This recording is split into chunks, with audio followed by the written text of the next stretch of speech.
नमस्कार दोस्तों, मौर्य टेक्निकल 25 में आप सभी का स्वागत है। इस वीडियो में हम आपके लिए लेकर आए हैं BSPHCL के प्रीवियस ईयर रीजनिंग के क्वेश्चन जो कि 3/11/2018 के शिफ्ट 3 में आए हुए हैं। पहले क्वेश्चन पे आते हैं। किरण की उम्र तुषार की उम्र की दोगुनी है, यानी कि दिया है कि किरण की उम्र तुषार की उम्र की दोगुनी है। तुषार आज अपना 50वां जन्मदिन मना रहा है, यानी कि तुषार अगर 50वां अपना जन्मदिन मनाएगा तो कितना हो जाएगा? 50 साल का हो जाएगा। तो उस हिसाब से अगर हम देखें तो किरण कितने का हो जाएगा? 50 और गुणते 2 हो जाएगा तो कितना हो जाएगा? 100 साल का। किरण कितना होगा? 100 साल का। 25 साल पहले किरण की उम्र क्या थी? यानी कि 25 साल पहले हमें क्या करना है? किरण की उम्र। तो 25 साल अभी कितना है? 100 साल का है, तो हम क्या करेंगे? इसी में 25 माइनस कर देंगे तो कितना हो जाएगा? 75। 75 साल का कौन हो जाएगा? किरण हो जाएगा। ठीक है, तो आंसर क्या हो जाएगा? डी। नेक्स्ट क्वेश्चन पे। नेक्स्ट क्वेश्चन में दिया हुआ है कि एक समानुपात का चिन्ह है। समानुपात के चिन्ह के एक तरफ क्या है? दो वर्ड दिए हुए हैं, उनमें क्या है? जो संबंध है उसी प्रकार का दूसरी साइड भी, यानी कि राइट साइड में भी होना चाहिए। तो पहला क्या देखते हैं? मानव हत्या। उसके बाद संबंध किससे दे रखा है? मानव से, यानी कि मानव की हत्या ही क्या कहलाती है? मानव हत्या कहलाती है। उसी प्रकार अगला जो वर्ड दिया है कौन से दिया है? भ्रातृवध। भ्रातृवध यानी कि भाई की हत्या। तो उस प्रकार आंसर देख लेंगे कौन सा है क्वेश्चन में, ऑप्शन में क्या है? ऑप्शन ए कौन सा है? भाई है, तो क्या हो जाएगा यहाँ पे? भाई की हत्या क्या हो जाएगी? भ्रातृहत्या। ऑप्शन क्या हो जाएगा? Option A is the right answer. Next question. अगला क्वेश्चन दिया है कि हरीश, नरेश, मालिनी और जैकब की उम्र का योगफल 180 वर्ष है। यानी कि हरीश है, नरेश है, मालिनी है, जैकब है, इनकी उम्र का योगफल क्या है? अगर हम इन सारे की जो उम्र है की जो आयु है, आयु अगर जोड़ दे तो कितना है? 180 साल। 4 साल पहले उनकी उम्र का योगफल था, यानी कि अभी कितना? 180 साल है, तो 4 साल पहले कितना होना चाहिए इनका योगफल? तो 4 साल पहले के लिए क्या करना पड़ेगा? सभी की उम्र में से 4-4 साल हमें कम करना पड़ेगा, यानी कि यहाँ भी 4 साल का कम करना पड़ेगा, यहाँ भी 4 साल, और यहाँ भी 4 साल, और यहाँ भी 4 साल। पहले इन साल इस सबको क्या कर लेंगे? काउंट कर लेंगे। तो 4 4 8 4 12 4 16, यानी कि टोटल कितना है? 16 साल हमें 16 साल कम करना पड़ेगा। तो 10 में से 6 जाओ 4, और 8 में से 7 में से 1 जाओ 6 1, तो टोटल आंसर कितना हो जाएगा? 164, यानी कि C answer is the right answer. Next question. यहां दिए गए 4 विकल्पों में से 3 में संख्या जो मौजूद है शब्द से किसी न किसी तरीके से संबंधित है, यानी कि 4 विकल्प दिया गया है, उसमें 3 में से क्या है? एक संख्या दी गई है और उसके रिलेटेड एक शब्द दिया गया, वो किसी न किसी तरह से संबंधित है। चौथा क्या है? असंगत है, तो वही असंगत को ही हमें क्या करना है? फाइंड करना है। पहला ऑप्शन पे देखते हैं, सुटेबल। सुटेबल में अगर देखा जाए तो लेटर की संख्या कितनी है? 8, और नंबर भी कितना दिया है? 8, तो ये तो संगत है। प्रॉपर में देखा जाए तो लेटर की संख्या कितनी है? 6, और नंबर भी कितना दिया है? 6, ये भी संगत है। फिट फिट में कितने नंबर की संख्या है? 3, और लेटर भी कितना है? 3।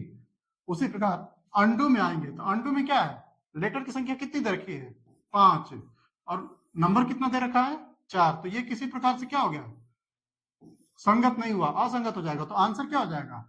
D is the right answer. Next question. अगला क्वेश्चन दिया हुआ है कि समानुपात का चिन्ह दिया हुआ है और उसके एक तरफ क्या है? एक रिलेशन है, उसके दूसरी तरफ भी सेम रिलेशन हमें फाइंड करना है। जो लेफ्ट में दिया है वही क्या है? राइट में भी फाइंड करना है। तो पहले देखते हैं क्या दिया है? चमड़ा जूता, यानी कि जो जूते बनते हैं वो किसके बनते हैं? चमड़े के। जब प्लास्टिक नहीं था तो ज्यादातर या तो जूते किसके बनते हैं? चमड़े के बनते थे, और चप्पल की जगह क्या बनता था? खड़ा लकड़ी का। उसी प्रकार अगर प्लास्टिक से देखें जाए तो प्लास्टिक से क्या बन सकता है? प्लास्टिक से चेयर दे रखा है, इंजन, जूस और मिरर। तो नॉर्मली क्या बनता है? चेयर्स किससे बन रही है आजकल? प्लास्टिक से। तो मोस्ट अप्रोप्रिएट आंसर क्या हो जाएगा? कुर्सियां, चेयर्स। ये is the right answer. Next question दिया है, जीना जुपिन की माता है। एक जीना है, जीना जुपिन की माता है, यानी कि ये क्या है? माता है। इसको क्या कर लेंगे हम? माइनस से कर लेंगे। जीना जुपिन की माता है, जुपिन।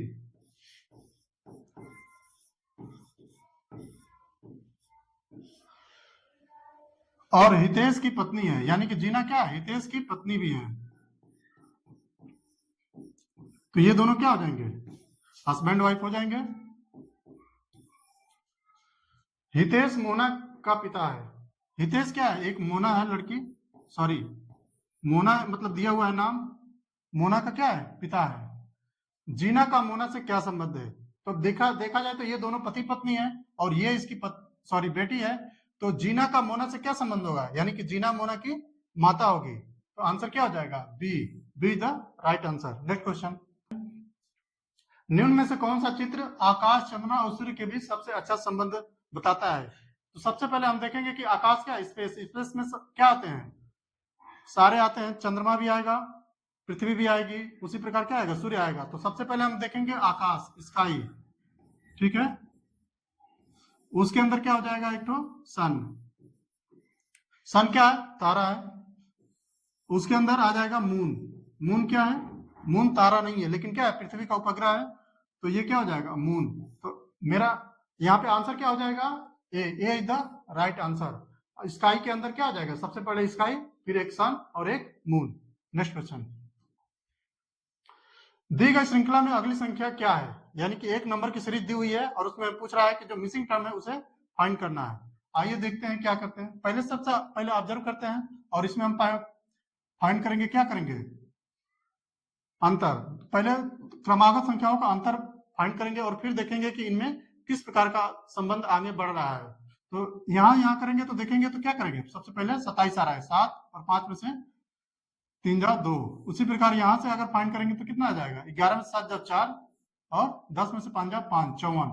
फिर यहाँ और इसके बीच में फाइंड करेंगे तो कितना आ जाएगा, 8, 0 और 1, 108। और उसी प्रकार यहाँ एक तो आना चाहिए, तो हमारा क्या हो जाएगा, मिसिंग टर्म मिल जाएगा। तो सबसे पहले हम जो अंतर है उसमें देख लेते हैं क्या रिलेशन है, 27, 54 और 108, यानी कि ये इसमें क्या है, रिलेशन है, 2 का मल्टीप्लाई हो रहा है तो हमें अगला मिल जा रहा है। यानी कि यहाँ भी 2 का जब मल्टीप्लाई होगा तो हमें अगला मिल जाएगा। यहाँ पे क्या होना चाहिए, 8 गुना के 16, 2 एकम 2, यानी कि 216। इसके और इसके बीच का डिफरेंस क्या होना चाहिए, 216। तो जिस प्रकार हम अगर 30 और 57 क्या है, 27 जोड़ने से मिल रहा है, फिर 57 में 54 जोड़ेंगे तो कितना होगा, 111। फिर 111 में 108 जोड़ेंगे तो 219। उसी प्रकार हम 219 में फिर क्या करेंगे, 216 जोड़ देंगे तो हमारा क्या मिल जाएगा, मिसिंग टर्म, यानी कि 9 6 15, 1 1 2 और 1 3 और 2 2 4। तो आंसर क्या हो जाएगा, 435। Answer B is the right answer. Next question, अगला क्वेश्चन है, निम्नलिखित 4 विकल्पों में से एक का चयन करें जो दूसरी जोड़ी को पहली जोड़ी के अनुरूप बना देगा। यानी कि समानुपात का चिन्ह दिया हुआ है और उससे पहले क्या दिया हुआ है, एक वर्ड दिया गया है, उसका संबंध किससे है, दूसरे से। उसी प्रकार समानुपात के बाद भी, यानी कि राइट साइड में एक वर्ड जो दिया है, तो यहाँ इससे रिलेटेड हमें क्या फाइंड करना है, सब फाइंड करना है। तो देखते हैं क्या दिया है, गायक, गायक और गायक गण, यानी कि गायकों का समूह क्या बोला जाता है, गायक गण। यानी कि जो यहाँ पे है पहला जो शब्द है उसका दूसरा शब्द में क्या संबंध है, यानी कि इसके जो समूह को बता रहा है, इसके समूह को ये बता रहा है। यानी कि गायकों का जो समूह है वो क्या है, गायक गण। यानी कि जब यहाँ अंगूर है तो यहाँ पे भी क्या होना, इसके समूह होने चाहिए। यानी कि जैसे अंगूर है तो अंगूर का क्या है, ऐसे ऐसे अंगूर देखे होंगे कि आपका बना है, तो इसको क्या बोलेंगे, ये क्या होता है, एक अंगूर का गुच्छा, ठीक है। तो यहाँ पे क्या हो जाएगा, गुच्छा। तो आंसर ये इधर क्या हो जाएगा, राइट आंसर। बंच क्या हो जाएगा, अंगूर, अंगूर का गुच्छा हो जाएगा। Thank you.